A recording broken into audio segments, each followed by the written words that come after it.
thousands and thousands of people have been logging in, actually still are logging in to witness this special day. Welcome also to the call, Chris. And of course, Frank and Frank. And thank you already for the translators on the call, making sure that everybody today can hear what we have to say. I also want to thank everybody on behalf of The View for the last 2.5 years. It's been a great journey, and without all of you and the support from the field and every customer of The View, this would not have been possible. So from our hearts, thank you very much. It's been a very interesting journey, of course. 2.5 years ago, we were locked up in our homes, and we saw the Meta Quest 2 spiking. A lot of people were buying those glasses, finding a way to get out of the lockdown and experience things, because everything was, of course, shut down. And so in that moment, we decided that this was a very interesting direction to go into, virtual reality. Of course, it was still a beginning market. It actually still is a beginning market. So many things are still evolving. But of course, if a big player like Facebook is in there, that already shows something. And we decided also to mainly focus on the headset of Meta. There's other headsets out there, mostly also focused on gaming. And we felt that Meta was definitely the right direction to get started with. And of course, then the journey starts. It doesn't mean that immediately from that day we can start developing software and do testing and everything. We needed to find good people first. Set up a company, set up an office, find good people to lead, set up a marketing department, set up a team with developers and designers. And so it is something that starts that process, and over time you get to know better, you get to know more about virtual reality and mixed reality and augmented reality, but you find better skilled people to help you to fulfill that promise. And of course, as much as we feel that we can look into the future and have an idea of where the future is moving, it doesn't mean it's like an exact algorithm. It's not an exact science. So 2.5 years ago, we had all kinds of ideas, but of course, some things can change along the line. One of the examples that Chris has mentioned before, that in the beginning we wanted to do all the recording of the experiences ourselves. We actually set up a whole video and audio team and sent them out there to, for instance, Saudi Arabia, to Dubai, to Spain, even in the US and in Europe. So by doing all of that, we figured out that this was a very complex way to go, because you need pretty big teams, and to have a lot of content, that's a non-stop journey. And of course, it's very expensive as well to have all these people flying around the world with equipment and get licenses. Some countries actually require licensing for you to be able to even to create a recording in that country for something to experience. So our marketing department already and the strategy department already decided pretty early on it was better to create sort of a creators economy and open up this platform in the future for content creators, because there's a lot of people out there that have VR cameras, but by that we would create content much faster. In the beginning we worked with partnerships, but eventually this is the direction that we can go into and create like a YouTube VR content economy.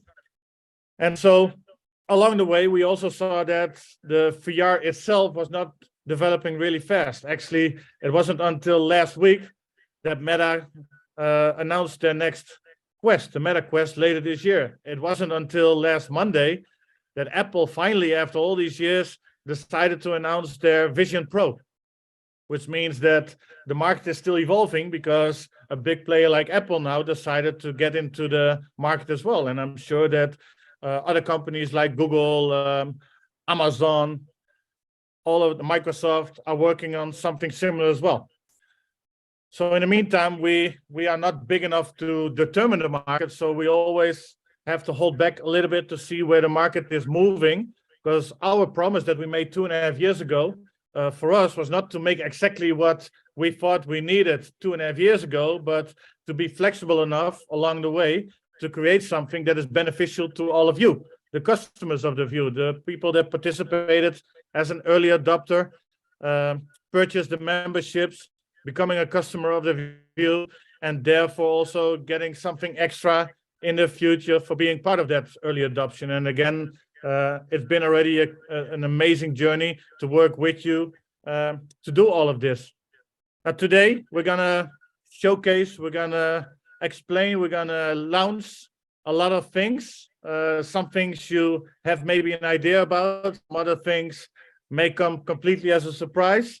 And we'll explain also why we chose to go into certain directions to make sure that in the future we're still flexible enough. Because one thing that we know for sure, VR, the development of VR, the direction of VR is not even close to ending. We still don't know exactly where this is all going, and the Vision Pro that Apple is launching next year already shows a clear mix between AR and VR, as we call mixed reality. So maybe 2.5 years ago, we said we only want to go into virtual reality. But then if Apple decides that is actually big enough to help to determine this market, says, but we're also going to do augmented reality, then I'm sure you also want us to explore that direction, because there might be a very interesting business model in that direction as well.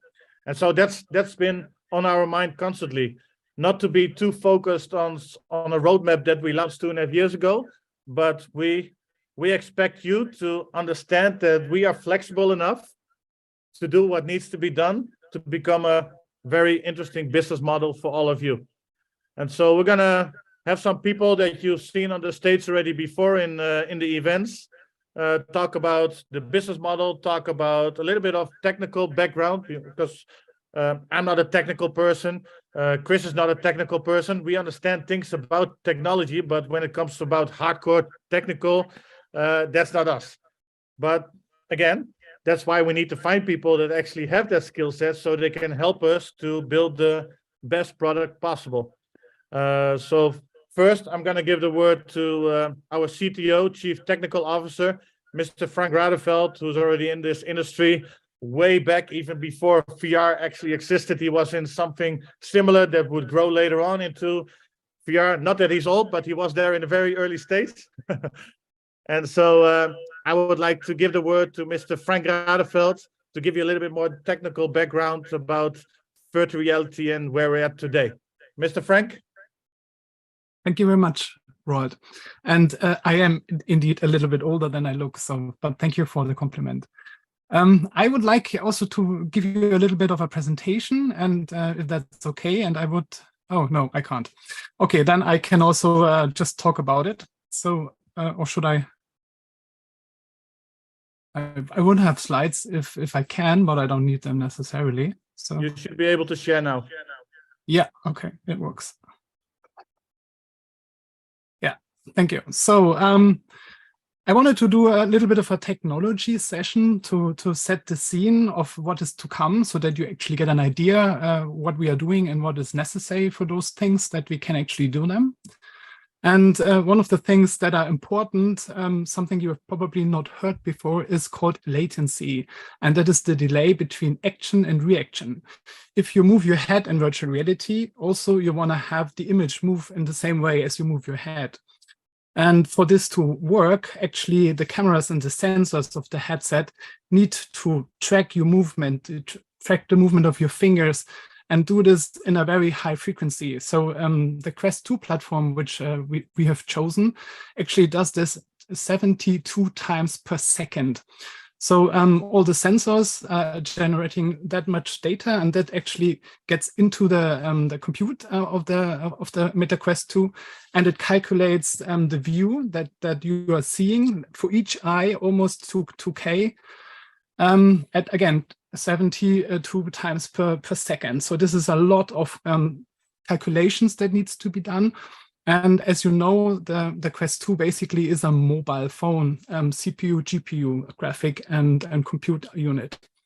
So for us to allow a low latency, the world that can be created in that kind of environment cannot be too complex. Especially if you also want to add 16 other participants, other players, or other customers that are in the same room. So this is the reason there are a few things that need to be taken into consideration. Roald already pointed out that we've picked the Quest 2, but I did a bit of a research to basically give you an idea of where we are but also where we are going.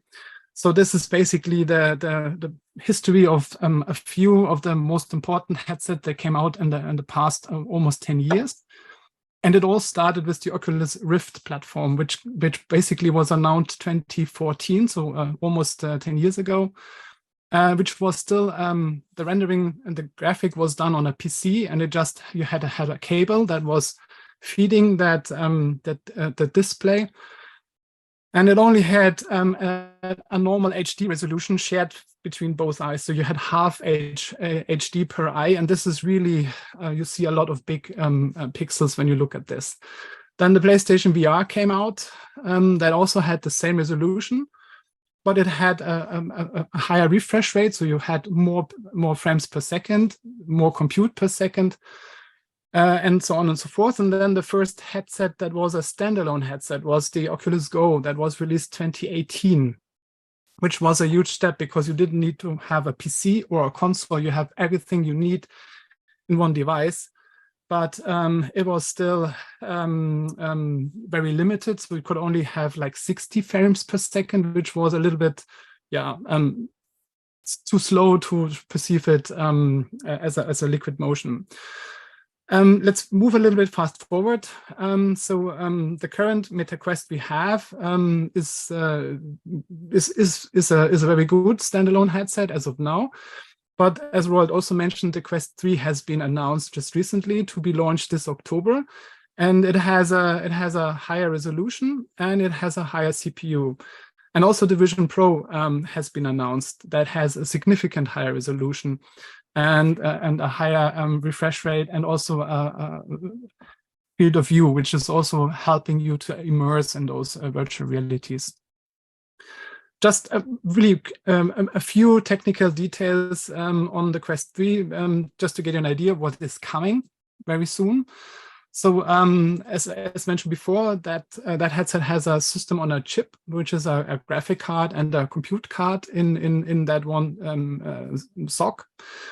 But not only is it 2 times faster as the Quest 2, but also it has better cooling, which is significant because the Quest 2 actually throttles down or like reduces the compute and graphic capabilities if it gets too warm. And it isn't built in a perfect way, so it kind of gets warm. And it also the Quest 2 only has a black and white camera, while the Quest 3 will feature a color camera. And also, as Roald already mentioned, is once you have a camera that can actually record the outside, you can also display it inside the displays. And that gives you that augmented reality. If you then put 3D objects on top of the camera images you're rendering. And if you combine this and have the mixture of virtual reality and augmented reality, we're talking about mixed reality. So this is the new thing that is currently been new to the market, and developers are trying to find good concepts and ideas of how to leverage these possibilities.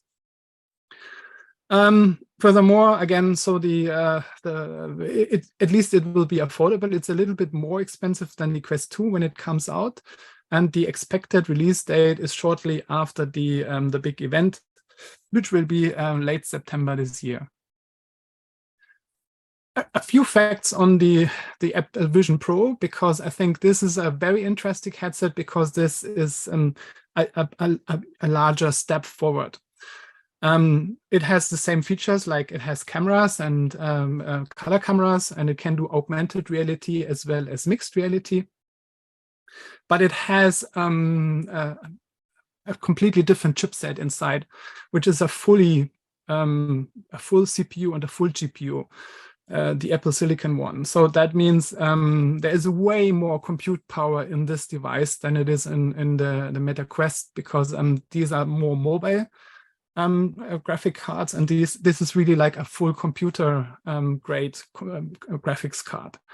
That leads to having at least two times 4K displays, which is the double resolution of the announced Quest 3. But also it has high resolution cameras that shoot in stereoscopic in three-dimensional images. So basically you can record what you experience and you can play it back and it will feel exactly the same as if you were there before. So that's also what they call record memories. It has a display where you can see the eyes, which are being tracked by other sensors. You can basically see people through the glass. And if people laugh or do any expressions, you will see it on the display, which is a very interesting idea. It is, because of all the features and technologies, a very expensive headset. It's the most expensive up to date, with an estimated price of at least €3,500, and is expected to be released early next year. But this will really be a huge step forward. And there are already developers that give great credits to this device. But in total, the important point is we're still on a journey, so we're not there yet. And even the Apple Vision Pro isn't the final iteration. The overall goal is to integrate this in just a normal prescription glass like I am wearing, so that you basically can have your information displayed inside the glass and also potentially watch a movie there without actually removing your glasses. So that means even Apple knows that there will be more iterations, but the very first mobile phone was also very clunky and very heavy and not great to work with, but we're getting there. So step by step, we will see more and more progress. And I personally find this a very, very exciting journey to be on. Last but not least, I wanted to give you a bit of an idea of what it actually means to build some content for virtual reality. And because this was the things we have been doing in the past couple of years for you. And it's a team sport, so it can't be done by a single person. And everything starts with a concept. So the creative team comes up with creative ideas of what we want to give you as experience in the virtual reality. Once we agreed this will be our version we're going to build, we need to develop the core foundation, the core engine, which allows for rendering, networking, 360 video playing, and all the rest of it. And this is actually done by a development team, so people with different skills that can logically program all this. Then once we have the engine and the concept, people start to build that world we want to show you. And this can either be by taking existing objects and rebuilding them in 3D and getting them into the engine, or to completely make up new 3D objects. And this is done by an architectural modeling team, more creative people. On those objects that are created will be placed materials that have, for instance, if you have a mirror where you can look at your avatar, that object has a reflection. So it's a certain material that has a certain behavior, so that you can actually mirror yourself in it. And this is done by a texturing team, which is another department. And then once this is done, you want to open a door, you want to push a button, you want to do any interaction with objects, and this is then done by the logic development team. So that's another team that we also need. And then we also have the ability or the capabilities to show you virtual trips through 360 videos, and these need to be edited. This is just a normal video editing process. So as you can imagine, this is a huge team. So currently we are at least 50 people divided in those different departments and working day and night to give you a great experience, which we will be presenting to you shortly. So I hope that is a good bridge for me over to our creative lead, a person with a great first name like myself. No, but I'm really thrilled to give the word over to Frank Vichon, our creative lead, and the person that was helping a lot to materialize the view together with us. Sorry to interrupt. I have a short thing to share. There's a lot of people asking for more people. I'm sorry, we've maxed out the meeting. We've maxed out Zoom.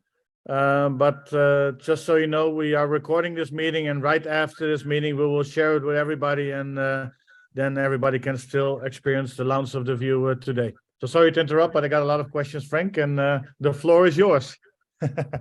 All right, thank you very much. Hi, everybody. That's a really exciting day today to be with you all. It's really great. So I'm calling you from our central office in Amsterdam, where the sun is shining, which is important to say today. After Frank's presentation, I think it's time to a bit materialize what the view is, and as soon as you're going to set up your MetaQuest headset, what you're going to discover for today. So we prepared for you a little video that will show you different aspects of this world that you're gonna see. Let me share that.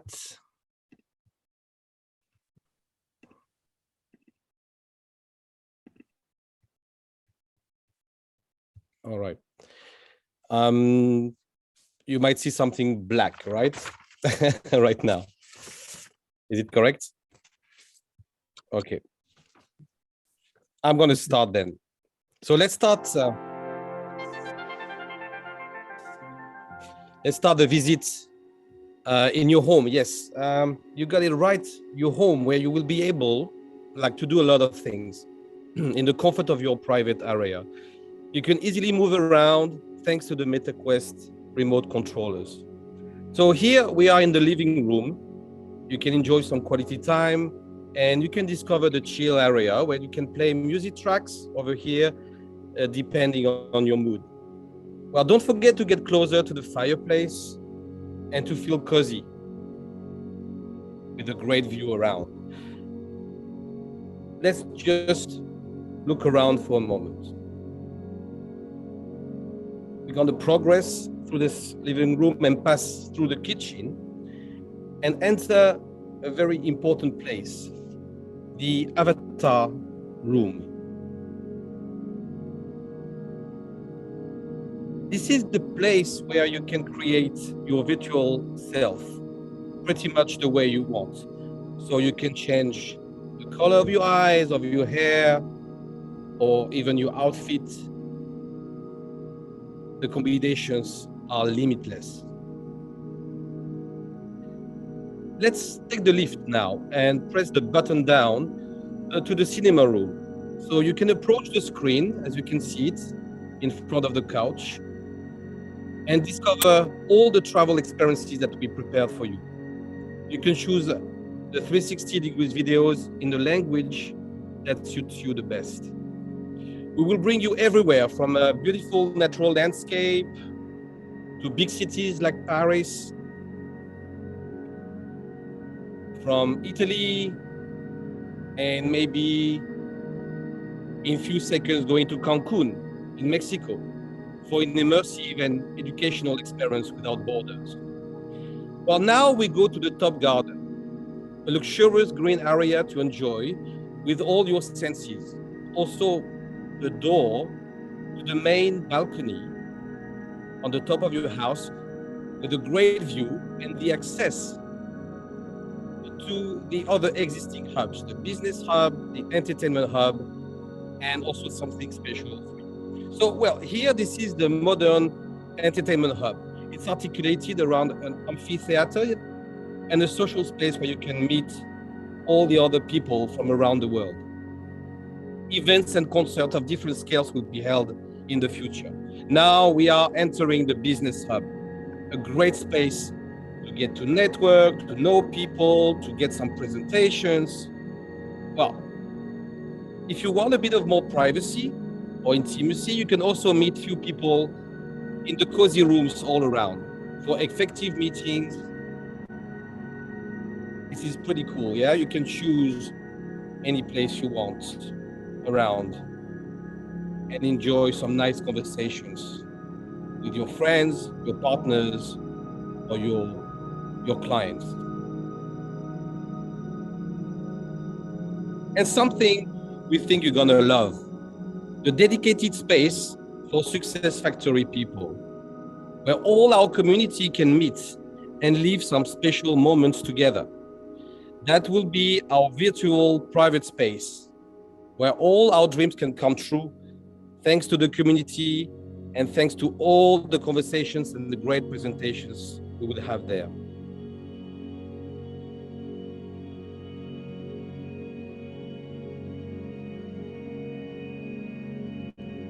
So thank you very much. This is the first preview of the view, and we hope to see you there very quickly. Welcome to the view. So, yeah, so this is an important step for us, because we're going to have you now discovering this place. And today, you received an email where you can access the view and to set up all your device to be able to discover this place. So you will be having this access in exclusivity, and you will have also the possibility to go to some tutorial videos to help you to set up everything and to have the best experience overall. So yeah, this is what you will discover, but you will take your time and meet other people there. Let me share with you now, if you can see my screen still. After today, of course, we are continuing to explore, and Frank explain this market that is changing all the time and crazily moving. So we are keeping up to date to deliver the best experience and the best opportunities for the view to expand. So yeah, we can see that the market is changing a lot. So I'm not going to repeat all the technical important things that Frank mentioned, but it's true that we have more user adoption.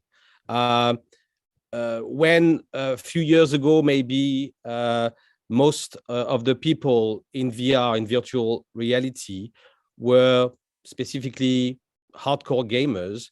Now, more generations, more people from different backgrounds are enjoying and using virtual reality in their daily life. It goes also through something important, which is that the usage, the way people are using VR is getting wider and wider. This is due mostly to the number of different apps, different worlds that are getting that are providing different experiences. So of course VR is very important in entertainment, in gaming, but also now we talk a lot about work environments. We talk about well-being or fitness possibilities.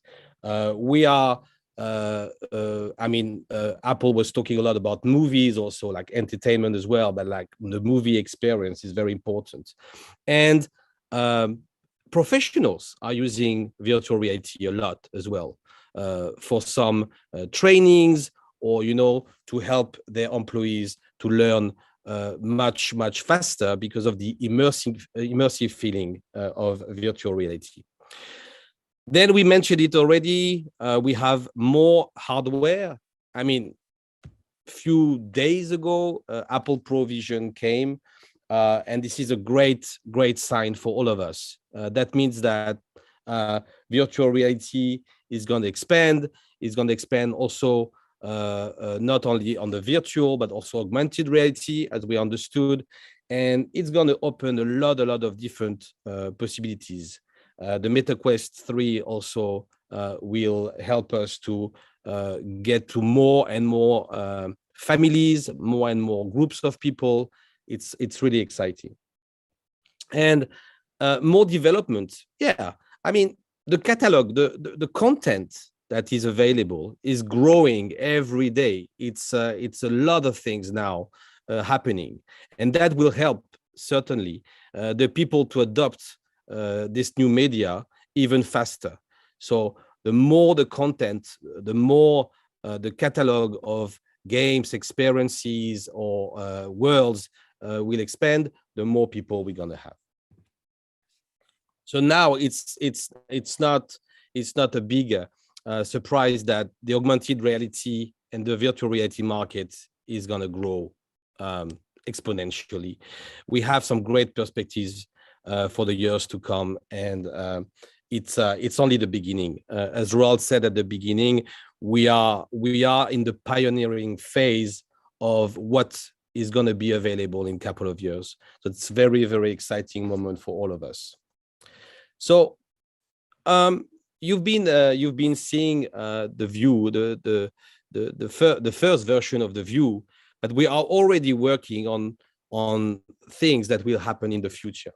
So we are evaluating a lot of options, and it's interesting to talk about them, but obviously we are evaluating them with all the knowledge and the caution that we have through the team and through their skills and experience. So the View world will keep on growing. We will add some engagement. There will be a lot of new things to do on a regular basis. By the way, now that you have access to the View, please come on a regular basis, have a look on a regular basis, because you're going to have some interesting things happening there.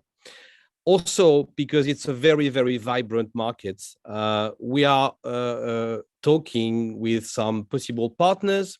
Would there be creators, studios, or enterprises, ventures, and to see if their content, if their ideas can be really, really interesting for us, and see how we can integrate them maybe in the View. And yeah, we talked about gaming quite a lot already.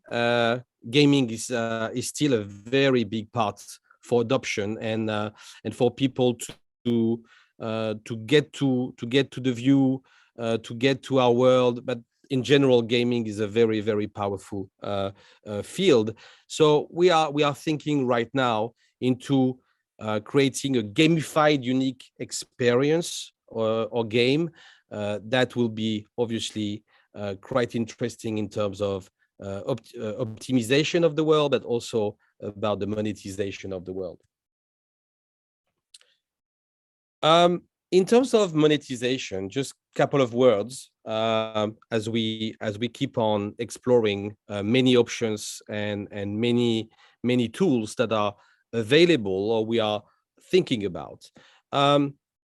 If we talk about, for example, in-app purchase, so just in few words, what does it mean?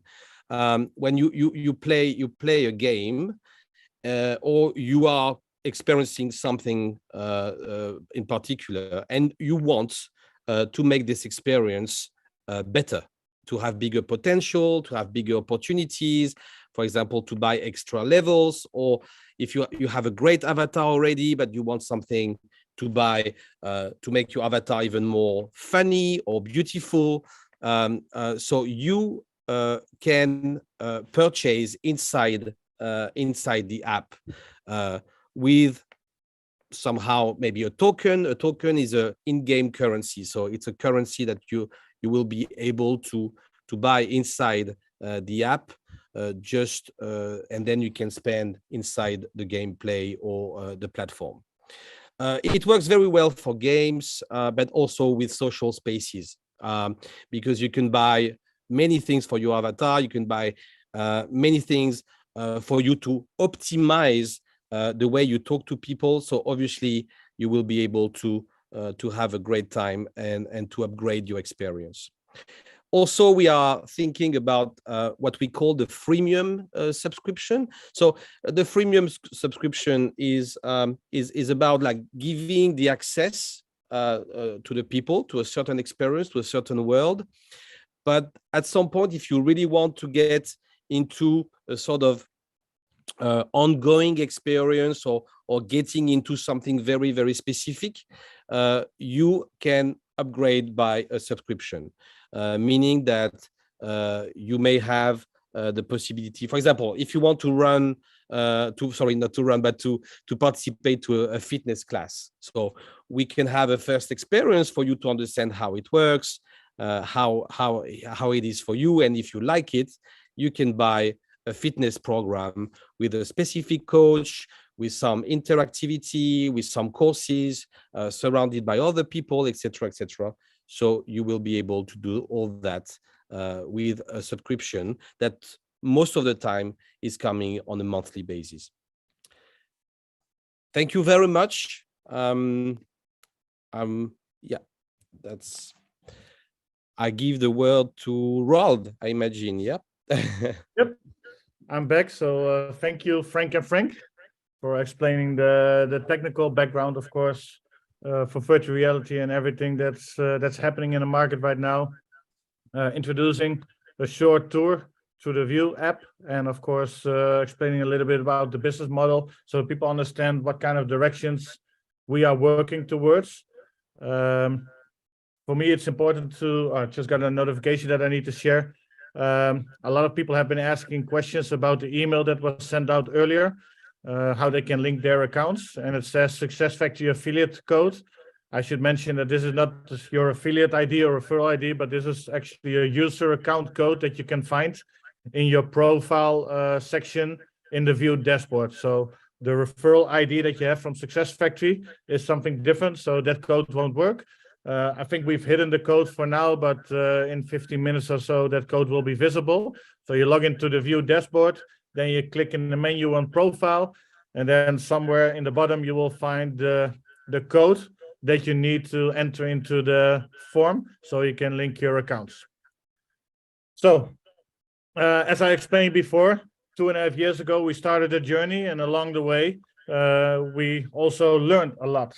We learned a lot about VR and augmented reality, AR and mixed reality, as Frank has explained, and also that we could not stand in one place, but constantly are looking forward, moving forward, progressing and seeing where we can move towards to make sure that we have the ultimate product that is beneficial for all of us. So outside of this virtual reality world, we've also been working on some other angles to make sure, again, that we have a wide foundation of opportunities for the future. And so this has been mainly prepared by Mr. Chris Ress, our Chief Visionary Officer. And I know he's ready to share some insights with you in those areas as well. So Chris, are you ready?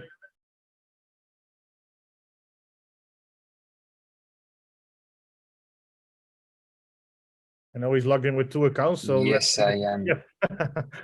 Yes, I am. I am ready. Thank you, Robert. Thank you. Thank you, Frank. And thank you, Frank. No, it's just at the same time here is so much going on in the computers that it's very exciting. So few things that I want everybody to understand and to try to wrap their head around is that the View is so much more than just an application. So why we created the View is because we believe in technology, and we believe in the future that helps people to achieve more and to actually be more. And technology is a very big part of that. Whether we like it or not, whether we understand it or not, looking at past 20, 30 years, technological developments have guided our lives, have directed our lives so much. They have made our lives so much easier, but they have also made our lives in some aspects scary and unknown. And looking right now at all the developments, Frank, they were talking about the headsets, Meta's Quest 3 and then Apple's Vision Pro. how to say, the launch of these headsets, it's exciting and frightening at the same time. Now, beginning of this year, when most people discovered the word AI and chat GPT. Why I said most people? Because nothing of that is new. Big companies have been working on for years on these applications and these technologies. But there comes a moment for each technology when the majority hears about it. Then there's a long time when the majority is able to adopt it. So if you look videos about AI and chat GPT or Bard, then you also see the videos trying to frighten us that people will lose their jobs and lawyers are not needed anymore. Soon the coders are not needed because AI can code the code better than the coders. But that might be true, but not in near time, because those applications are and the technology is relatively young. And looking at the vast adoption of innovative technologies, it has taken time with every single technology. So there's not really a big reason why this one should be different. And now looking at VR, AR, so virtual reality, augmented reality combined as mixed reality, it has been a long journey for some companies developing the hardware, but there's still a long journey ahead. But if we look today, what the companies are working on, then even though it seems so out of this world and it seems so unusual for our daily life, but we should acknowledge what is happening and we should prepare ourselves what might be coming in the future. Nobody knows what's going to come. The very, very good example is Meta investing.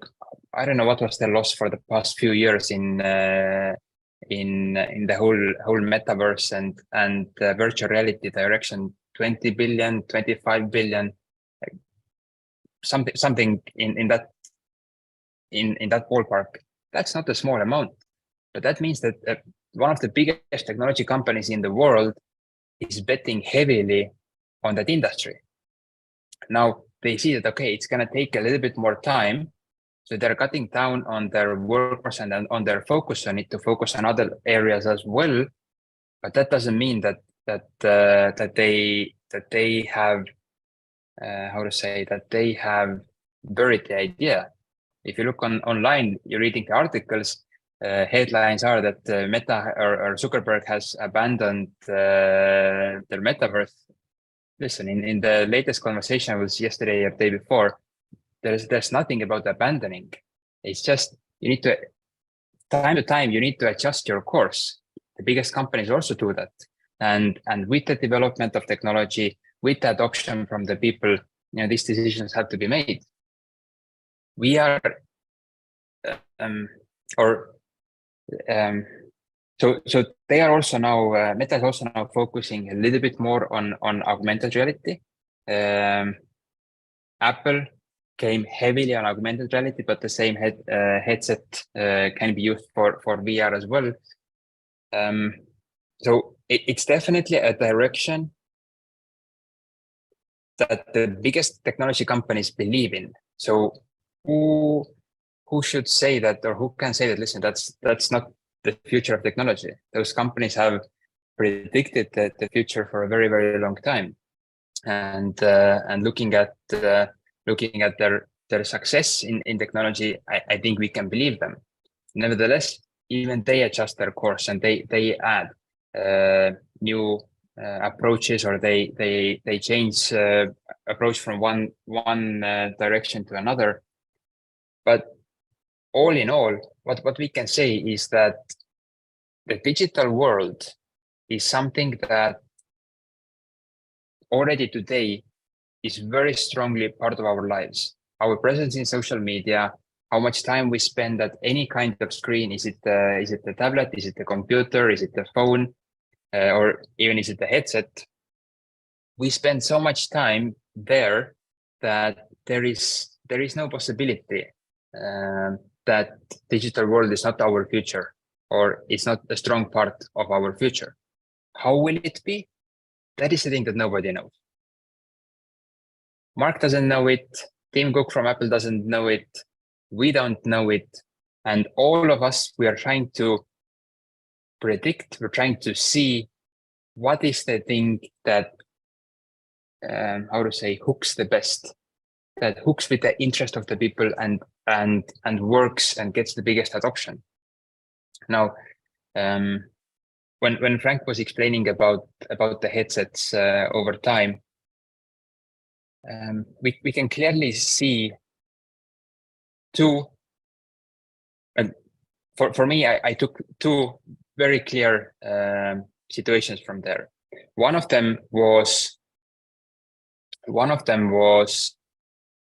that every technological gadget in the beginning, it is first of all more costly and less capable. As time passes, they become more and more and more capable.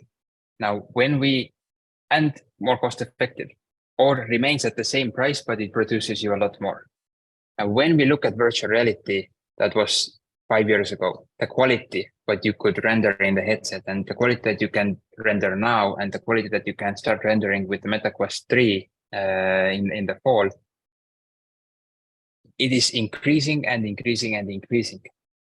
And here is an important point to understand. And correct me, Frank, if or Frank's and Roald, if I'm wrong, is there comes, like, when we talk about virtual reality and living our life part-time in a digital world, for people who play games and for younger people, they are more accepting towards the lower level of quality.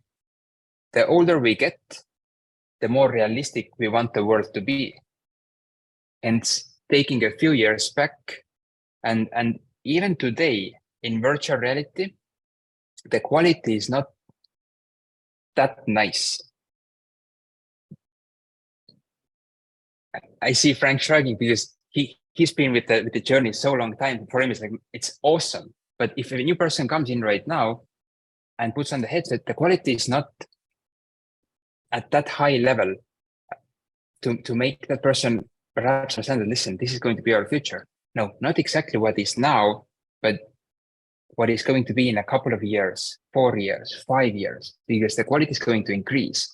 And with the increase of the quality, also increases the willingness of people and interest from their side to be part of that world. And this is perhaps something that different virtual reality companies have been battling with. I know for sure this is something that we have been battling with, because we want to create something that is amazing, that's aesthetic, that is realistic. It's just the hardware is not there yet. Now, even though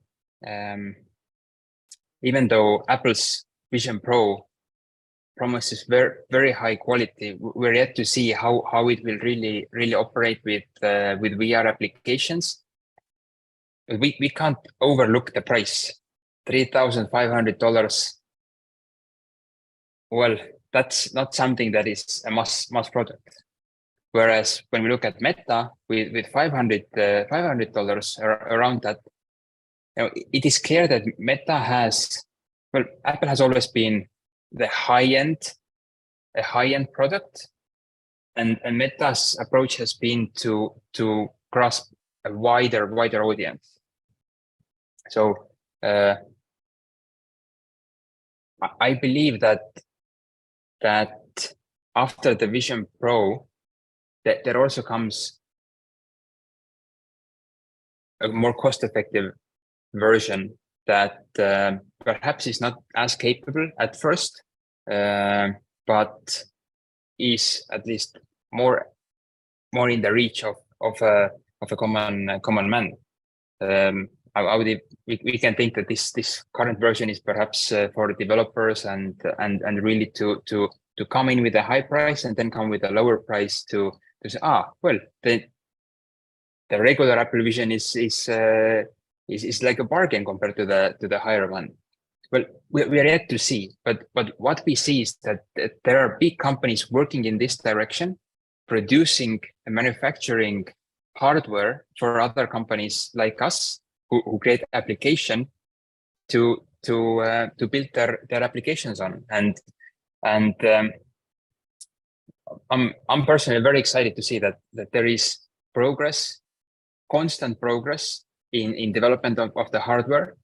And this also makes our life easier, because when we speak with our development team in Amsterdam, then we have amazing people, we have talented people who can create super beautiful things, but the most time, as Frank mentioned, the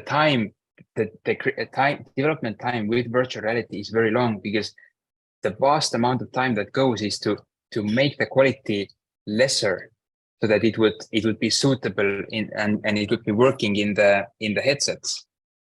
So in a way, we all want to have an amazingly beautiful experience now or even yesterday, and we want to grow it really fast. Unfortunately, technology is not there yet. But where I started from was saying that View is way more than just an application for virtual reality.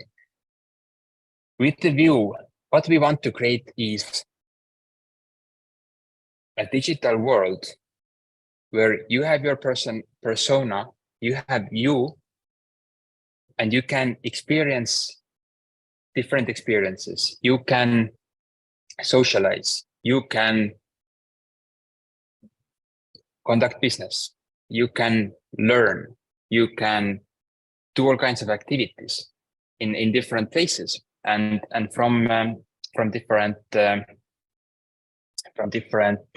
devices. So what we also want is that every user of the View really owns their digital life, because this is, for years and years and years, we have been growing our digital presence. Who has big Facebook accounts or Instagram accounts, followers, friendships, different channels that they have built and created. None of these belong to you. So when we had a bigger conference in Abu Dhabi last September, and we spoke a lot. Actually, we spoke long about Web3 and owning our, owning everything that we have, owning our data, owning our assets, our items, having freedom to choose what we do and with who we do. And this is something that we believe in. So for everybody to understand what the View is, it is not only a virtual reality application, but there's a fundamental layer of you having your digital identity and your digital presence, and with what you can access then to different parts, different applications, and this is what we want to create with the View. It's something very big, and obviously it takes time. And today we show you different parts of it, how they look like. But the life, or the initial first part of Web3 is your, we can say it's a wallet, because it is a wallet, but it's also your digital asset storage. So a Web3 wallet is something that you require to be able to have your digital items. Now, those digital items are in the forms of an NFT, a non-fungible token. These digital items, they sit in your wallet, and wherever you go with your wallet, you can then use or present them or showcase these items as per your liking or as per a need. Because these NFTs, they can also be an access to some event, or they can be an access to some area or a building or a room. And all of you received an email a couple of days ago with instructions on how to set up your Web3 wallet. The most popular ones are MetaMask and Trust Wallet. And for those ones, we gave you an explanation. In the Web3 wallet, you can set up different networks. And these networks mean they're different blockchains created by different groups of developers. One of the most popular one is Ethereum. There is Tron, Binance Smart Chain, then Polygon, which we also talked about in our earlier conferences, and there are many more. So these different networks, they operate independently, and whatever asset you have from those networks, you can hold them in a Web3 wallet. So MetaMask and Trust are the ones that can be one central point for you to have assets and items and NFTs from all kinds of different wallets. Now, for some people who are already familiar with, more familiar with NFTs, blockchain, crypto transactions, this might be very easy and understandable, but I know that the vast majority of people in the world, they are far from this space. So I would like to reference here to the View Academy, which during the next few weeks will receive a lot of new material and courses on these explanations, so that you have your place of, or let's say your source of information which you can rely on. Because internet, good thing is that going online, we can do everything. The challenging part is that you never know what is the truth, because everybody can create anything online. So it is always a tricky situation to be able to validate the information about something that is completely new to you. So for all of you guys, the View Academy is something where you will have your best source of information to be able to navigate through the Web3 world and to use it safely and securely. Now, there was a small conversation about monetization. We'll speak about that deeper more a little bit later, but before I go into the next topic, I want everybody to understand something, that every person, every member of the View community, with your memberships, you have the View credits, and every membership gives you a different amount of View credits that are to be used inside the View for paid content. Now, we've said it a few times, perhaps, or maybe we haven't said it yet, but what everybody knows is that these credits are to be, like, what you can buy for these credits are different experiences. So you can you have your travel experiences, your sporting experiences, and with whatever cost has a cost, then you can use your credits to pay for those. Now, some people already know that these credits can be used for a lot more in the View. And basically, whatever you can purchase in the View, you can do that with the credits as well.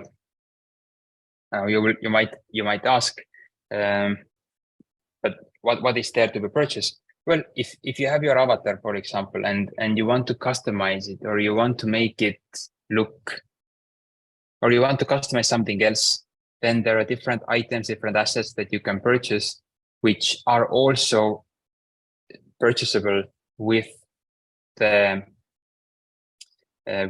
View credits. And all of the purchases, they generate revenue, and all of the revenue then works for the different pools that the View has. Now, there is something that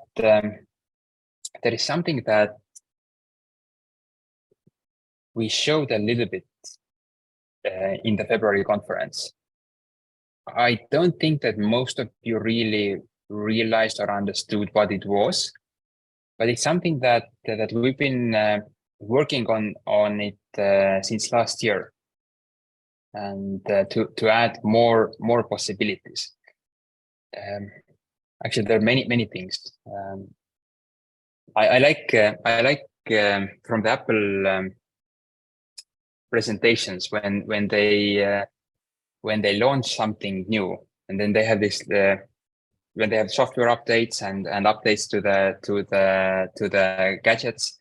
There is usually 1 hour, 1.5 hour, 2 hour longer presentation and conference. And when they come with something special and they use it, there is one more thing.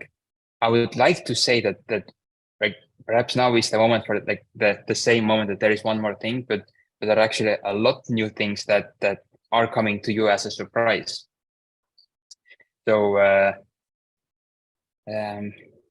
think we can do maybe 10 times this one more thing today. So let's get it going with this.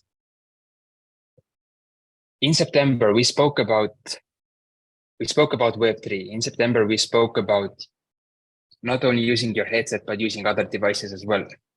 So we've been working on this direction a lot, and we've been using different external teams for VR, for all kinds of things, because what we're building is we have a big dream, and what we're building is way bigger than our own team can handle, and so I think there's about 100 employees in the Netherlands office, but the whole team of the View is way bigger. There are Frank, do you know how many countries, like how many nationalities do we have covered in the team? Yeah, I think between, I would say around 25 different nationalities. Yeah. And many of those people, they don't work in the office, they work remotely, or there are some smaller remote offices. Some of them, yes, some of them are remote. Yeah. Mm-hmm. Yep. So the teams and people have been working hard on trying to bring many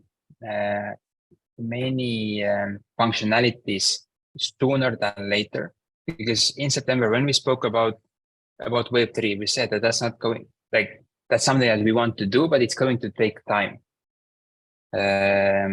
We spoke about other devices, that's something that we want to do, but that's going to take time.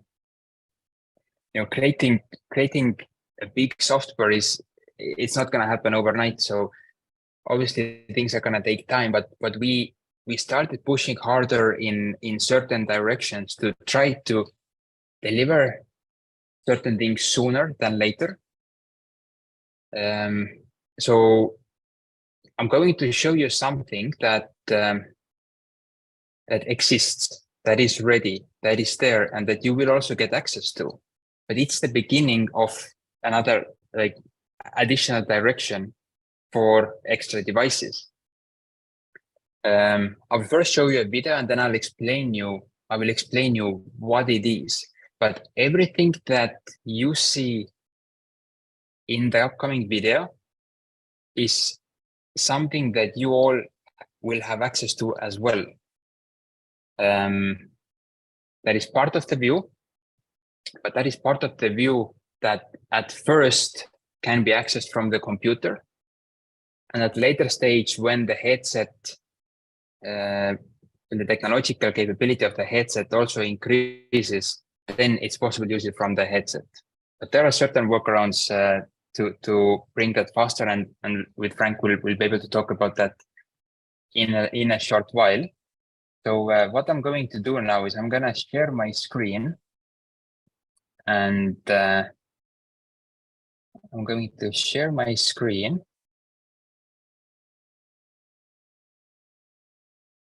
And show you something beautiful.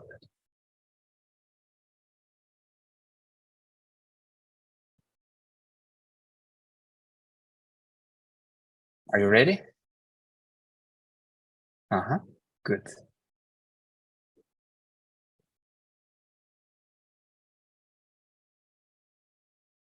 You probably do not hear the audio from the video.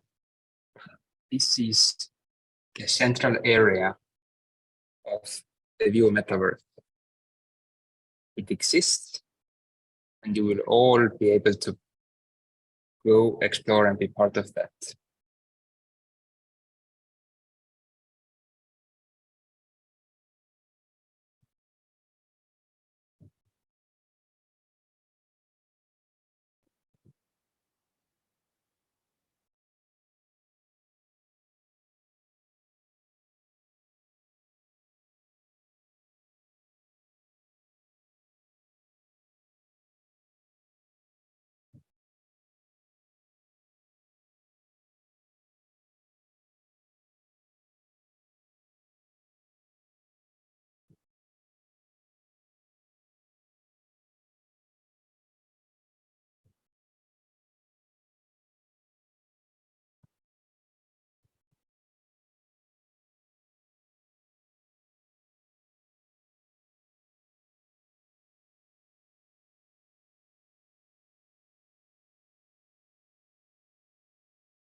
You can see different areas. You can also see quite a lot of green spaces. So those are all the area, all the plots where we together are able to build buildings that we want to see there.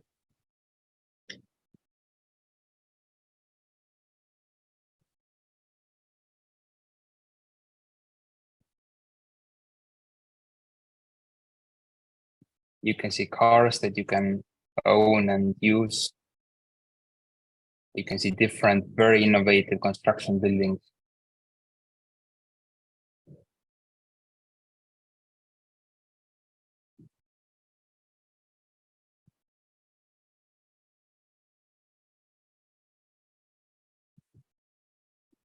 Offices, retail spaces in there.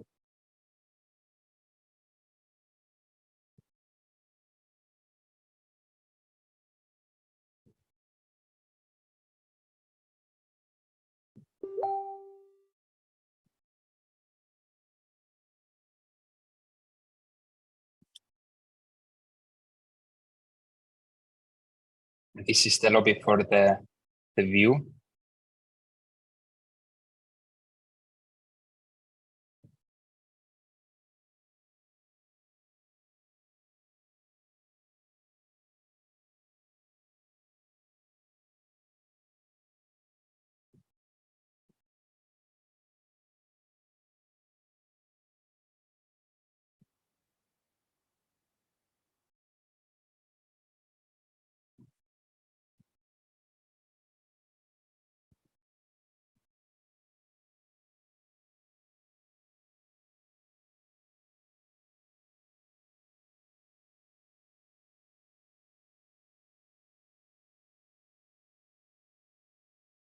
Now, this is something that that we can all access from using the computer. It is, as you can see from the quality, the quality for a metaverse world is higher than it's possible to create the quality for a virtual reality application. It's purely because of the technological limitations of the headsets that people are using. Now, the thing that we have to understand at first is that to access this metaverse, you need to have a Windows computer, and you need to have, and not, let's say, you don't need to have the really high-end gaming computer, but you need to have a little bit stronger computer than you would normally have for doing your how to say, day-to-day work. So it is resource heavy, or the requirements for accessing the metaverse are relatively high. We will also give out the exact requirements after the call. But it is something that that also evolves and develops over time with technology. Because first of all, more powerful devices become cost effective, and the the capability of software also increases to create more less resource requiring applications over time. Now, with this metaverse, first of all, what I want everybody to understand is that this is all part of the view, right? As a person in the view community, you have access to the virtual reality, you have access to the metaverse. With virtual reality, you use it in your headset. With metaverse, you use it from your computer. With your computer, it's also possible to connect your headset via a cable and look at this world through the headset, because then the computer is doing all the hard work and rendering part. But the experience, of course, is then a little bit different than a real virtual reality experience. Now, being part of this, or how you can enter the metaverse. When we said in February that the launch of the view comes in 2 steps. One is for our community, and one will be for the general public in October. There were several reasons behind that. One of them was that in October, back then we knew that in October is the launch for the MetaQuest 3. Now we know that 27th of September is the MetaConnect event, and then we will know the exact date. But nevertheless, we are aiming to have the launch in October because it is supposedly the month of the year for virtual reality. So at the same time, we will give everybody, the wider audience, the access to the metaverse as well. Now, during this time, our current community has the chance and has the time to get to know these 2 worlds, the virtual reality world and the 3D world.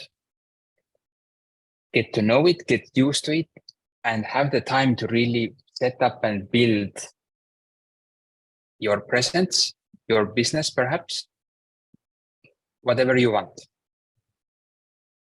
Why this time is necessary is that it is something, it's not, I would say, it is not a small application to just download and start using as, let's say, a communication application. There are so many different aspects involved. And if you are somebody who is not very tech savvy, and I know that most people in the world are not, then it requires more understanding. It requires a bit of a training to be able to really make that digital world work for you.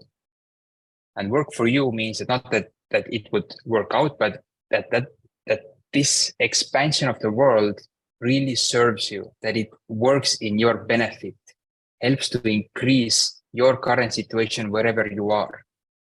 So this time until October is something that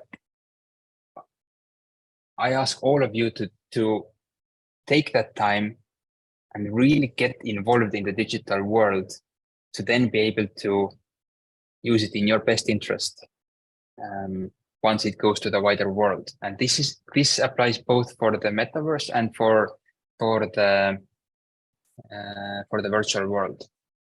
Now, all of this metaverse, we built it on Web3. So your account is your wallet. You will have your NFT as an identity. You will log into the world with your Web3 wallet. You can, whatever purchase you make in there, you can do those purchases using your credits. You can use cryptocurrencies. Every purchase is revenue in the view. So every single purchase that you make, is it an NFT, is it a land plot, or anything else that can be done there, all of that counts for the revenue inside the view. Whatever you purchase, you own it because it belongs to you. It's in your wallet. Nobody can take it away from you unless you lose the wallet. And all of that Web3 environment world exists today. So I'm gonna show you a few things that you can do. Today you got access to the virtual world, to the VR world. Because this one is a little bit more complicated to set up and to use, then we're gonna give you access on Monday because it's weekend and we have an amazing support team there to help you. But we want everybody to be in the office to be sure that we can help you as fast as possible. So access to this will be given to you on Monday. But I can show you around right now in an existing live environment how to do certain things. So the first thing that you can do, but you don't have to do it, is to purchase an NFT. And this NFT is a name NFT.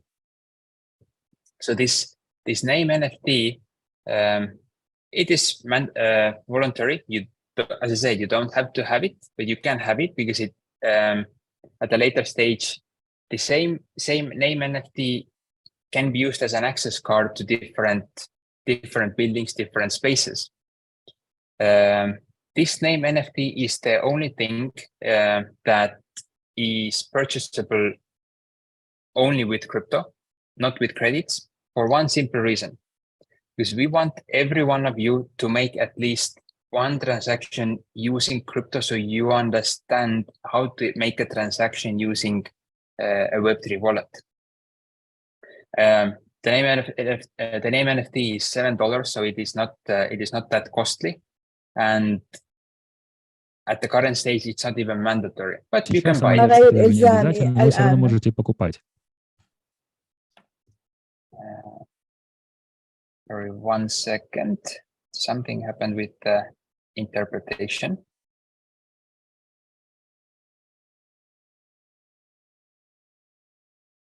What happened? It said it was ended by the host.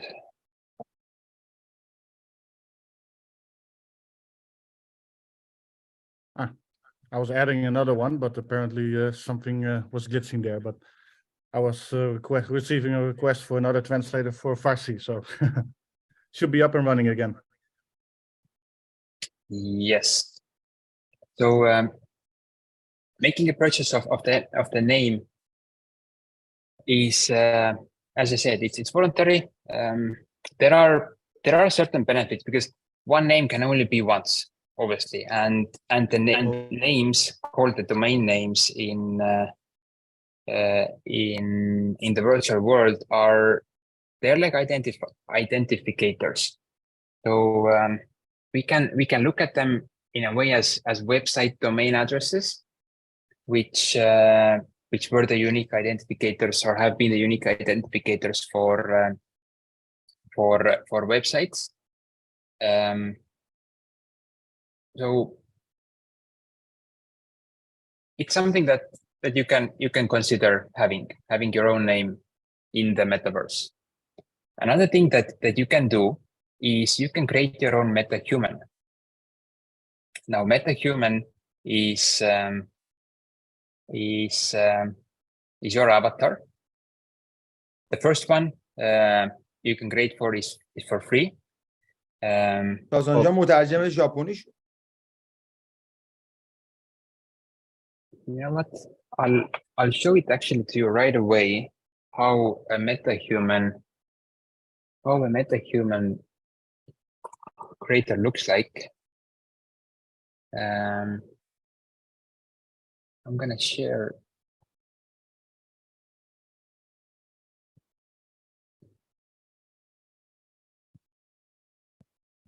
Now, can you see this? Can you see the screen?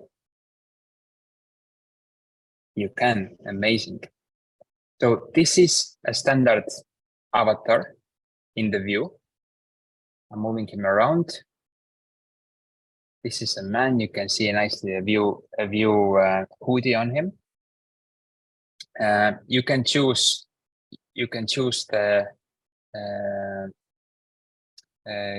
the gender, a man or a woman. You can choose your body shape. A second, a minute. You can let's say do you see him going bigger and bigger? You can gain weight, you can lose weight, make it more stronger, bigger muscles. I'm a tall guy, so I've made this avatar a tall one. Changing skin color, the way you like it, your hairstyle. So right now we have added some hairstyles. So here are 11 ones. This was the closest I could get for mine, but it's not really my my hairstyle. Neither is this, but I'll keep this one for now. We will add more and more possibilities to customize your avatar, and there is also a possibility to make an avatar looking really like you. I'll show you one later on. You can change the hair color, but I kind of like the current color the way it is. One of the coolest places is changing your facial features. And you can see how many different aspects you can change. You can take your nose and play it around exactly as you wish it to be. Let's see if I can get it so you can see the nose.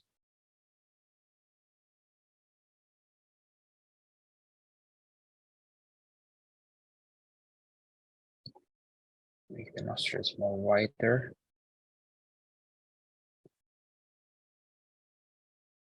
Its nose is such a small place that it's that you barely see the change of it. You can change the cheeks. It changes real time on the. You see how the chin is changing. I don't know how well the Zoom projects the changes in the broadcast, but it's definitely you can make blue eyes, you can make green eyes, but back to the face, you can have so many so many modifications to your avatar. You can make it look exactly how you make eyeshadow, makeup as a man avatar. I'm not going to make it. You can change different. You can add. What was it? Yeah, you can add clothes. You can change the shoes. Different color. You can change different pants. So you can really play around. You can really play around with the avatar, and when that avatar is, when you finish with that, you save it, and then what happens is it is saved as an NFT into your wallet. All of the metadata of the avatar is in your wallet, so you can use that avatar in different places. So you really own your own MetaHuman. So the first one is for free. Every additional one has a small cost. You can also create really customized avatars looking exactly like you. Whatever needs development time obviously has a cost, and we'll come out with those on a timely manner. So the MetaHuman is your character, your avatar, which you can walk around with.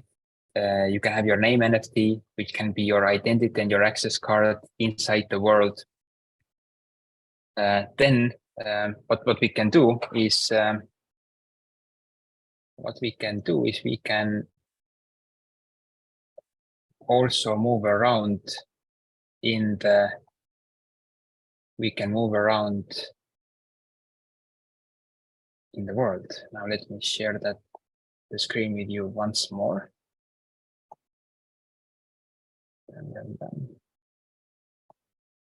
So now tell me if you can see my screen.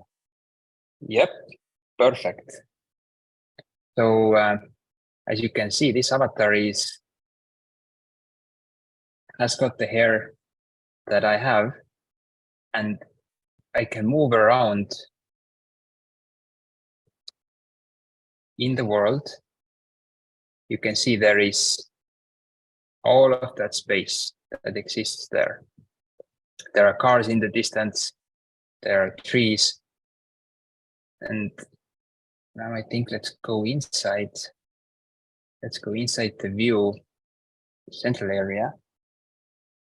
Now on my screen it runs very fast, but it depends how well it is carried through the broadcasted through the Zoom. Frank, can you tell me, is it lagging in the broadcast, or you see it's moving? But it's okay. It's moving. A little, it's okay. Yeah, okay. So here we have the nice receptionist. We can see the view merchandise. And here we can even see, here's a video. This, if you all recognize, that's the presentation video for the view. So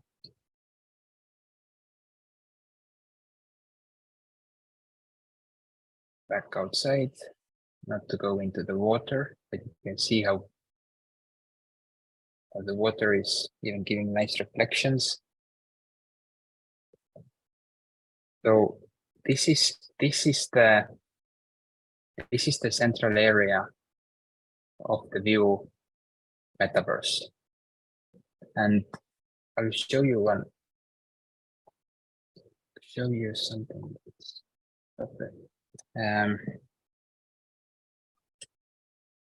That central area is part of a bigger area, part of a bigger map. Now that map is something where you are able to use your credits to purchase your own virtual land. You can use your crypto as well, but you can use credits. It's up to you. and also other people have the possibility then to purchase the land, but obviously we want you guys to have the first access to be able to purchase the land. Now I'll share another screen with you, because then you will see this. We made a small recording of the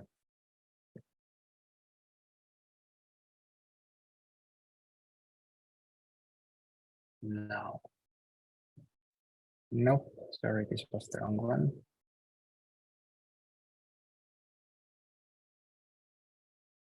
One second.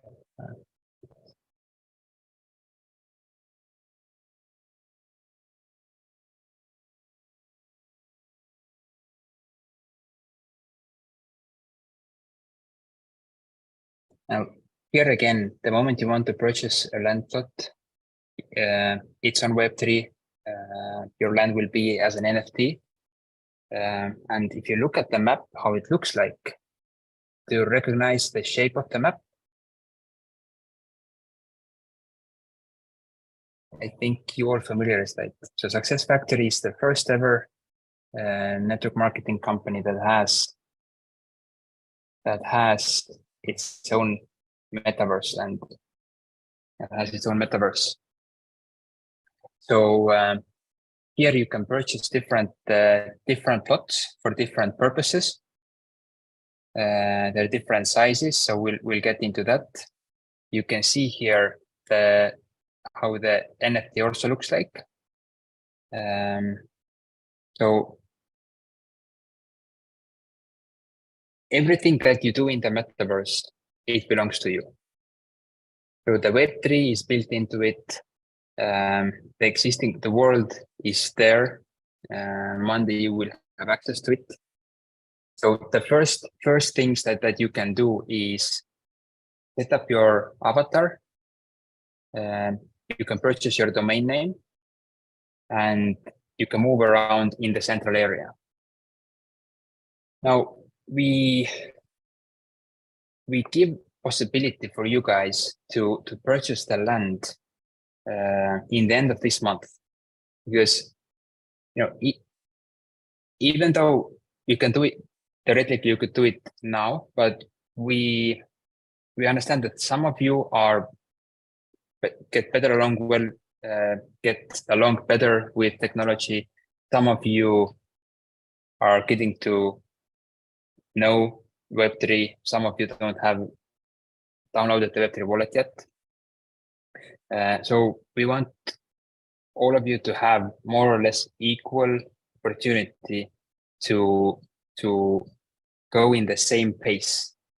So what will be how we see it roll out is in steps. So first you create your MetaHuman, you learn, you connect your wallet, you create your MetaHuman, you get your name domain, you go into the world, you move around, you see how it is.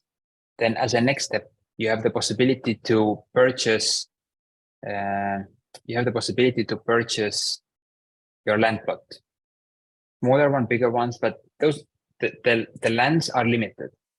Now, the land plot can be used for your residential purpose or for your commercial purpose. Residential, you can build your own house. You can have guests there. You can throw an event there. You can have a gathering. You can have a meeting there. For a commercial, there are now several different ways. So the shopping and purchase functionality is already built into the Web3. So if you have a business and you want to sell something in the virtual world, is it a virtual item, or is it the virtual item combined with a physical item in real world, or it is just something in the real world, but you want to showcase it in the physical world? The payment can be anyways done in the virtual world easily. The same applies for purchasing any digital items and for physical items. Now, this the possibility to have a commercial plot or a commercial space, it can be useful for anybody wanting to offer a service, sell a product, create something, design something, you name it. The purpose, like I've been asked, why would somebody have a plot or a land in the virtual world? Because in the virtual world, you can the space is unlimited. You can create as much land as you want to. Well, where's the value of it? So the way it is designed and the way it's built is that land is limited. So that the map is limited, and whatever plots are there, you can't increase that in that space. Now, what gives value to the land in the digital world is also something that gives value to the land in the physical world, and that's the location. There's a separation between commercial land and residential land, obviously, but having the proximity to something or somebody or to a location is the thing that increases the value of land. But we'll get more into this throughout this month, because that is not part of the first step, that is part of a later step. But in general, why would somebody have land is, when we think about websites, then when the internet started to spread, some companies bought a domain and created a website, some companies didn't. At first, it didn't make a big difference. Today, if you have a business and you don't have a website, you don't really exist. So people will ask, hey, what's your website? Let me get information about you. Now think about this. If the world is going into more digital 3D world, where it is not only websites, but we are more immersed into the environments, then your land plot, your building, what you create there, that is your website. Now the question is, do you want one or you don't want one? That's up to you. Do you need it today or later? Time will tell. How big you're gonna make it, how extraordinary, outstanding you will make it, that's all up to you. But to understand where the world is moving, then we can make this comparison of a website where people go and see what you do, or a virtual space where they go and see and they are immersed into your business. Now, when you have the land, how do you get the building there? So what we're currently working on and what we'll launch during the summer is a house construction tool. So you yourself can build your own building. It is put together from components that are also like every item, every asset in the world, in the digital world, is an NFT on its own. So your house is put together from different items and then combined, turned into an NFT. So you can build it yourself, but you can also hire somebody who is very creative and skilled in creating a 3D construction or a building or designs to do it for you. There is an opportunity in that as well. We'll get to that in a little while. So when you have that house, when you have that building, what can you do with that? You are able to use it for your own. You are able to rent it out for somebody to use it, or if you have a commercial building. So there is a lot of opportunity coming with that. Again, bear in mind, every purchase, every transaction done in the world is something that generates revenue. And the moment, we've been talking about monetization, and a year ago, 1.5 years ago, or 2021 in the Dubai convention, we said that in 2023, that's the time when we want to start with the monetization slowly, and in 24 it slowly picks up, and that we see the 25, 26 are the years with bigger growth. So the moment you are able to purchase your name, that's the first transaction that anybody can do inside the view. So coming week, that's when the monetization step by step starts to work out. We'll get to the unit NFTs also in a short while, but for all of you to understand, whatever transaction, whatever purchase you do inside the view, is it the virtual reality application? Is it the experiences? Is it the metaverse world? Everything together works for the revenue in the view. There will also be a digital items, digital assets marketplace where you yourself can create digital items that might be useful for other users that they can then use, that they can maybe they want to integrate them into their house, or they want to use it in the world. And there are a lot of things coming throughout this year. When we talk about setting up businesses, then we want you guys to be able to set up your own business, if you have one, before October, so that when we open up the world to everybody, then you already have your thing set up, and people have possibility to consume your service or purchase your products from any place in the world. When we think about the steps, especially about monetization, then despite the fact that at first the world is accessible for people who have a Windows computer, a little bit stronger Windows computer, we are still working on many aspects in the metaverse world, trying to make it more efficient, more or less require less resource. How to say it correctly now? To require less computer resources. Then we're also looking options how to be able to have MacBook users to access this world. So technology-wise, we're trying to include as many people as possible.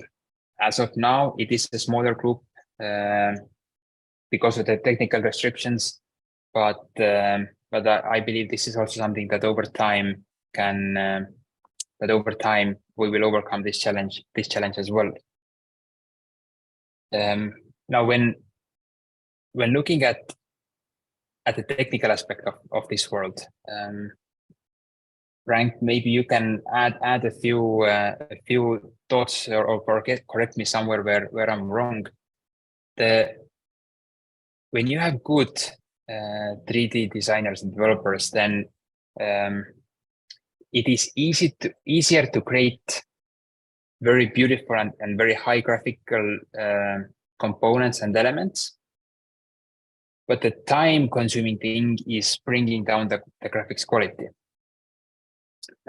So reducing the number of polygons that are there. So what you will see during the next half a year as well is that we are able to create more things and way faster into the metaverse world than we are able to create into virtual reality.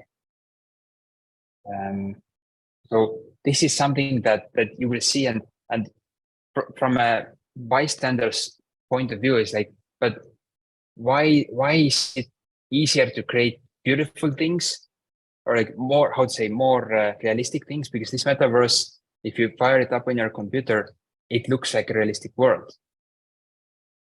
Why is it easier to create visually more realistic things than with lower quality? Frank, is that something that you can somehow make it how to say, explain it in a very simple way? I can try. So in the end, it's about the amount of compute you have on the graphic card that is able to basically generate the images. If you have a bigger graphic card, you can generate more details and more objects like trees and shadows and reflections. So it's just the limitation of VR as of now, but that might change next year. So and it's also I think, not sure if everybody got that. So clear. So currently we're launching 2 products. One is for the Meta Quest, which is a virtual reality only application. And then we have the desktop version, which is where you have all the NFT and all those other functionalities, which are currently not possible on the headset as of now. But the idea is to merge all this together in a bigger, in one environment as soon as we can and as soon as it's technically possible. So it's we're on the journey. But again, as you mentioned, so if you use a PC graphic cards that is basically bigger than the headset, then you have more hardware to render the graphics, and then you can just go wild, and you don't have to optimize and reduce and think in limitations. You can just go wild, and you can use more predefined trees and or generative trees, which you couldn't do in VR as of now. And one thing that I know the people who understand VR a little bit more, when you look at the environment in the VR application, then everything is round. There are spaces that, you know, for a normal person, you don't know to appreciate them, you don't know to value them, because, and that's something that I think is also a very good aspect to explain, that developing in VR, you know, straight lines and like box shape and rectangular and square objects, that's easiest. But making a nice round curvy spaces, and, you know, the cave, it's in a way, who would live in a cave? But that cave, it's just the spaces itself, they show how much skill has gone actually into developing that space, correct?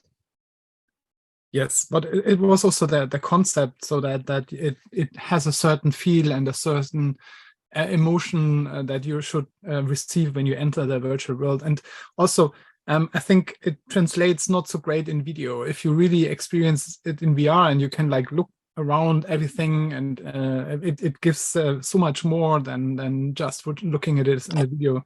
So I really encourage everybody to look at it in VR wherever possible. And maybe at one of the next events, we'll have some more showcasing booths where we can have people experience it that can't because they don't have a headset yet. So this is also something we can do, and we can also the other desktop app, we can also with wired headsets, we can also make this accessible in virtual reality. Yeah, so I think the conference in this September, the end of September, will also be something that everybody would want to be part of. The last time we had an amazing booth. You know, people were really excited about the view section there. So yeah, technology wise, there is so much going on, and there are restrictions. There are certain possibilities. So much to work around, but what I'm happy about is that what we've delivered so far is, you know, there's virtual reality, there is desktop solution with the metaverse built on the Web3, so people own their assets. So it is quite a lot, and it is more than any other world out there. And I'm really happy about that.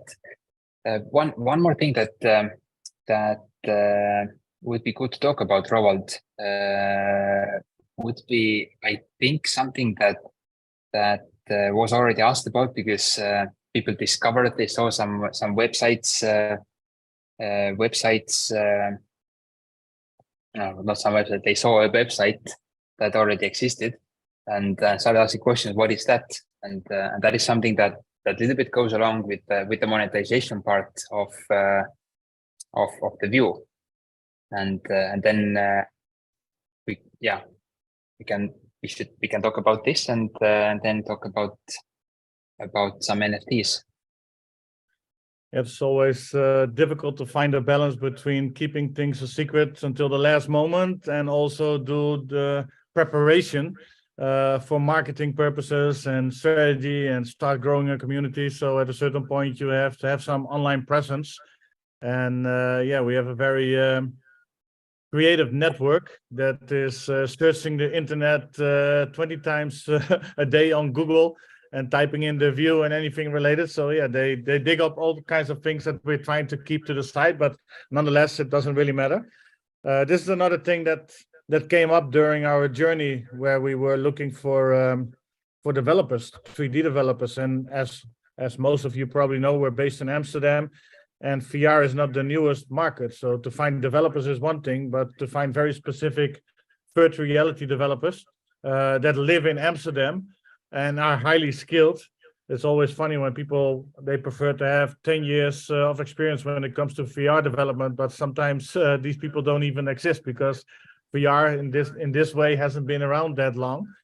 Things like Unreal Engine or Unity. So we also have been looking remotely, and we also have been looking at companies out there that could help us to build certain areas in the view or facilitate certain things. But as we were on our journey to search, we figured out there's a high demand and not a lot of companies that can serve us. Sometimes they were very high priced, or they said, oh, of course we can do that for you. We can start with your project in 12 to 18 months from now. And then we're like, what? We don't have 12 to 18 months. So then we figured, hey, we have already now a team set up. The team is expanding. We have also outsourced resources around the world. So maybe it would be interesting to become one of those service provider ourselves. And so we have an incredible team inside the office that has been working on setting up this separate project called the View Studios, where we can offer these services to other companies that need some kind of VR development. I will actually share the screen for the ones that haven't seen it yet. So this is the View Studios, viewstudios.com, where we help mainly real estate developers to create their project in virtual reality, which will make it easier if you want to showcase either on site, where you invite people maybe in a room and they can put up the headsets, and then we can show them around. But of course, not limited to, which means especially with international development, it will be possible for people to visit projects, visit apartments, walk around apartments or houses or any other projects, and already can play around with furniture and get an idea on how it will look for them. And so I'm scrolling on the website right now. Everything you see has been created already by the team. So they can see even a space like this.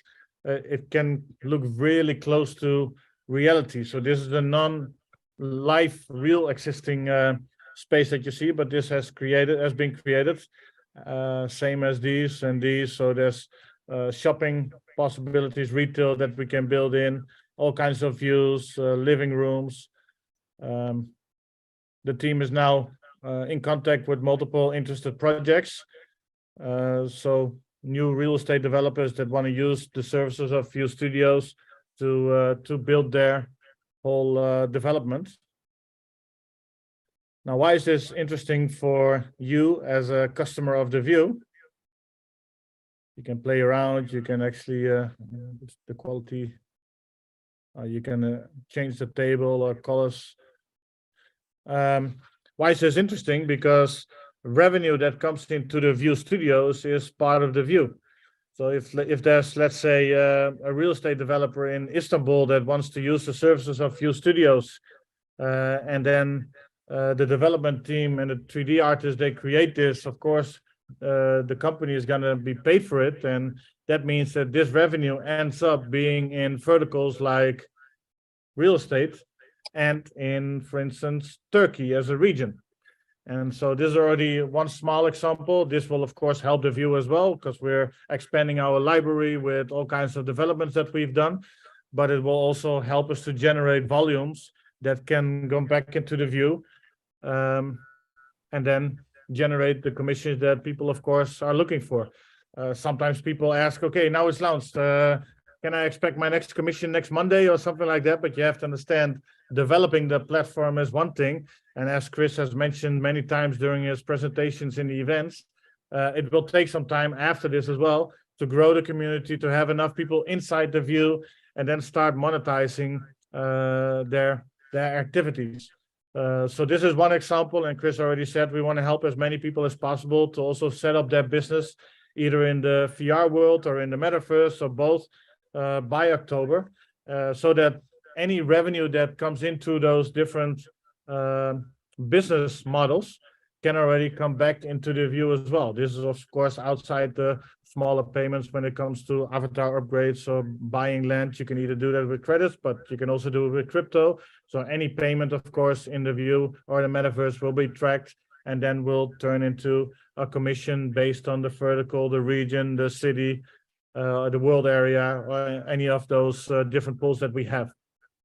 So I just wanted to mention this so that people know that we're active in different areas that can help to turn this whole project concept that we had 2.5 years ago into the reality that we aimed for. So this is the View Studios, also part of the View. And people can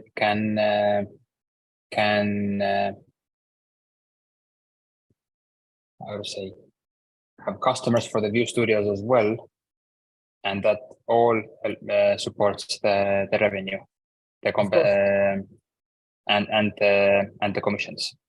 Any business activity related to the View that generates volume will be converted into the respectable commissions based on the units. Mm-hmm. And now with the units, the regional units, as we said, are to be turned into NFTs. So we are looking to do that in the end of this month. And so when we sent out the email about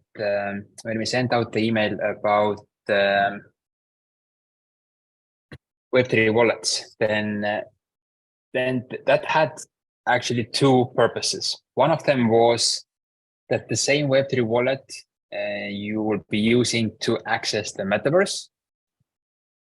The same wallet, or a Web3 wallet, you will also use to own your NFTs, which are now the unit NFTs.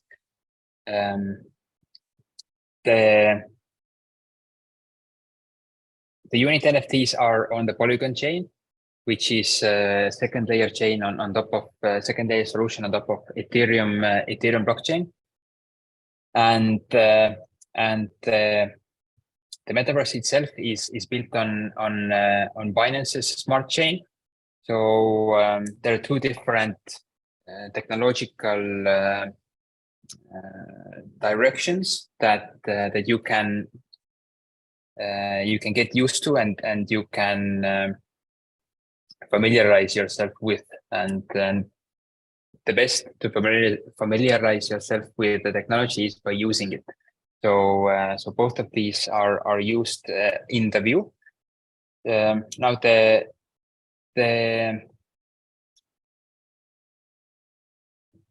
the first possibility for anybody to make a purchase inside the view is this coming week. And as these are the first purchases, then the first commission, the view commission payout will be the 1st of August. So some of the next dates that we know we can that we already know that are specific is first is that the 30th of June. You can start making a purchase for the land. Also using your credits. 1st of August will be the first payout. So based on what currency is being used to make a purchase. So if somebody makes a purchase in credits, then the credits go into the commissions, the payout comes into the credits. If somebody uses USDT, for example, then USDT goes into the commissions and the payout is in the USDT. So based on the currency that you pay in, also comes or based on the currency that is being used for the purchase by the customers, the same currency will be then for the commissions. So 30th of June is when can start purchasing the lands. 1st of August is the first view commission payout. And in October, somewhere in October, we are aiming to have the launch. That date is not defined yet.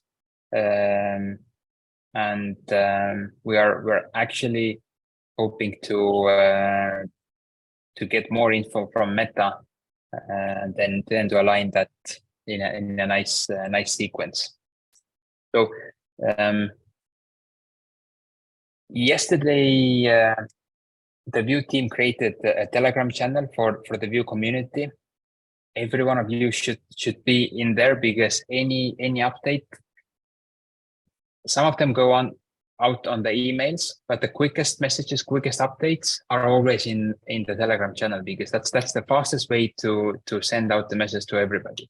With emails, with the email service providers, it occasionally takes a little bit of time for the emails to reach, especially as the community is very, very big.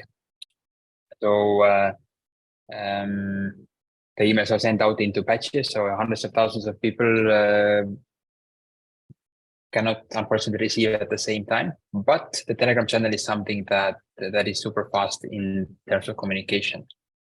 The Vue also has its Twitter channel that they are using, and we'll soon set up also a Discord space, which is perhaps not so commonly used in regular world, but when it comes to technology and Web3, then it's very commonly used, and more techie people are especially waited or expected there, because that's where we get the fastest feedback from you guys, and we can improve and develop in the direction that also the community wishes. Now, communication channels are the ones to keep an eye on, because there will be a lot of information coming. There will be trainings coming. So also the Vue Academy is something that will be receiving constant additions during the next couple of weeks. As a small recap from my side, keep in mind Vue is aiming to build something extremely big for the future. Our aim is to build a digital presence for anybody who wants that. A digital presence where you own your data, where you own what you are, who you are, what you have, and to then be able to use it in virtual reality, augmented reality, or mixed reality, in the metaverses. So it is something that where we want to be able to create and also monetize for our community all possible aspects as fast as possible, understanding the restrictions and limitations of technology. But all in all, the well-being of the community is in our mind, and creating possibilities and opportunities to be ahead of the developments in the technological world. And this is what we want to achieve with the view. Any last words, Roald? Yes, I think it's good to first of all thank everybody for being on this call, for being with us. Thank you, Chris, Frank, and Frank for helping us to present the view and the launch of today and showing all the things that we've been working on. Also, a reminder, we've sent out the emails earlier today. It takes, of course, a little bit of time, so some of you might have received the email already. Some others might still be waiting for the email, but it should be on the way. And again, you'll find this, not the SuccessFactors affiliate code, but you will find this user account code that you need to link your account. You will find it in the View dashboard. When you log into your View dashboard, you go to the profile section, and there you will find it. We saw some high amount of people at the same time on the website. Understand this is not something that is expiring in the next 12 hours, so no need to go all in the website at the same time. Just take your time, get your code, link your account, and then you can start experiencing the view. Also, this whole meeting has been recorded, so maybe I'll need to look at the different languages, how that works. But when we have it ready, we'll make sure that we'll send out an email and all of you have access to the recording with your respective language attached, so you can share it with everyone and go over it again when you have a little bit of time. Of course, we're not. Oh, sorry, you wanted to say something? I want to add that you spoke about the View dashboard in the same place where there is the link right now for connecting, not the link, the code that you talked about for connecting with your headset. Underneath will appear Monday, second half of the day, the access to the metaverse as well. So it's same place, second half of the day, Monday, underneath it. Yeah, and as pointed out well by Ahmad Rabaya, it's not called profile section actually, but account center. So on the left menu, account center, that's where you will find all this information. I want to thank also all the translators for helping us to make sure that everybody was receiving this message the best way possible.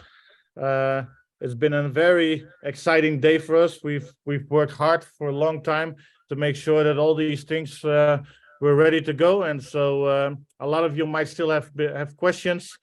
On Monday, support department will be present again, so if you send a question today, don't expect an answer immediately. Maybe there's people in there helping you today, but they're not working 24/7, of course, so we'll do our best to answer all the questions. And I've already seen some questions of people that know about projects that could be sent to us, for instance, for the View Studios. You can also send those requests to support@jointheview.com, and we'll make sure that the right person will pick it up. So everybody, enjoy your weekend, enjoy your Saturday and Sunday. Thank you for being on the call. Until next time. Thanks, everybody. Thank you. Bye. Bye-bye. Thank you. Recording.